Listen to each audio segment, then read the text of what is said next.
Hello guys, my name is Rishabh Das and you watching get to know. अभी हाल ही में एक रिपोर्ट पब्लिश की गई है डेली मेल्स के द्वारा, जो आप अभी स्क्रीन में देख रहे हैं। इसमें यह बताया गया है कि यूएस नेवी का एक इंजीनियर जो न्यूक्लियर सबमरीन और वॉरशिप्स के लिए भी काम किया करता था, वो और उसकी वाइफ रंगे हाथों पकड़े गए हैं सीक्रेट डेटा बेचते हुए। गनीमत यह है कि इनने जिनको बेचा वो एक अंडरकवर सीक्रेट एजेंट था एफबीआई का। अब यूएस के न्याय विभाग ने ये कहा है कि ये आदमी 42 साल का है और इसका नाम जॉनथन है और इसकी वाइफ डायना। इनको पकड़ा गया है वेस्ट वर्जीनिया से। इन मियाँ बीबी को हमेशा से ये लगता रहा कि ये जिन्हें डेटा बेच रहे हैं वो एक विदेशी प्रतिनिधि है, पर वो तो एक अंडरकवर सीक्रेट एजेंट है एफबीआई का।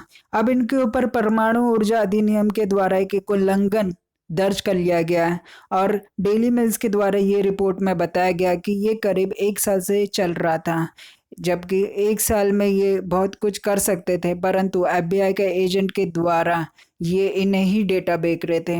गनीमत ये है कि इनको सर्विलांस में रखा गया, इनकी कॉल डिटेल्स और मोबाइल के जितने भी डेटा हैं सब खंगाले गए। जब ज़्यादा शक होने लगा तो एफबीआई ने अपना एक अंडरकवर एजेंट इनके पीछे लगाया और इनके साथ 1 साल से एक रिलेशन बनाए रखा, ताकि इन्हें ये महसूस हो कि ये एक विदेशी प्रतिनिधि है।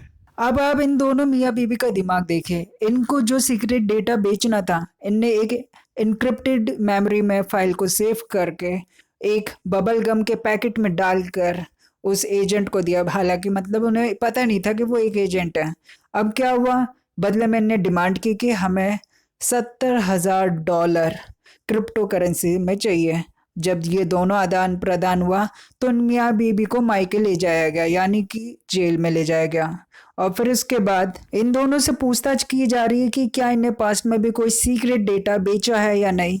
और साथ ही साथ इस डेली मेल के आर्टिकल में ये भी बताया गया है कि ये दोनों जो थे ये कोड वर्ड में बात किया करते थे मेल के द्वारा उस एजेंट से। हालांकि इन्हें अभी भी यकीन नहीं हो रहा कि इन्हें पता नहीं चला कि वो एक एजेंट था एफबीआई का।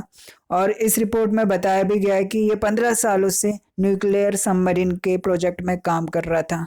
अब ये चीज दूसरे चीज से भी लिंक करती है और वो है साउथ चाइना सी। साउथ चाइना सी में क्या हुआ था कि अभी हाल 2-4 दिन की बात है कि यूएस की न्यूक्लियर सबमरीन साउथ चाइना सी में घूम रही थी और तभी वो इनके में विस्फोट होता है और डैमेज होने के कारण ये पोर्ट में वापस आती है। और जब इनसे पूछा जाता है कि आप क्या कैसे टकराए, क्या आप सबमरीन से टकराए कि आप पे हमला हुआ, तो इनने बोला कि नहीं, हमें बिल्कुल भी नहीं पता कि हमारे साथ हुआ क्या है। अब आगे जानना दिलचस्प होगा कि क्या इन बंदों ने कहीं चाइना को तो नहीं बेचा और चाइना ने पता लगा के यूएस की सबमरीन को तबाह करने की कोशिश की। आगे अगर ऐसा कोई रिपोर्ट आएगा तो मैं आपको ज़रूर बताऊंगा। और वीडियो कैसी लगी लाइक शेयर कमेंट करना ना भूलिएगा। चैनल नया है तो सब्सक्राइब कर लीजिए, ऐसी मैं अमेजिंग वीडियो लाता रहूँगा। बाय बाय, थैंक यू, मिलेंगे नेक्स्ट वीडियो में।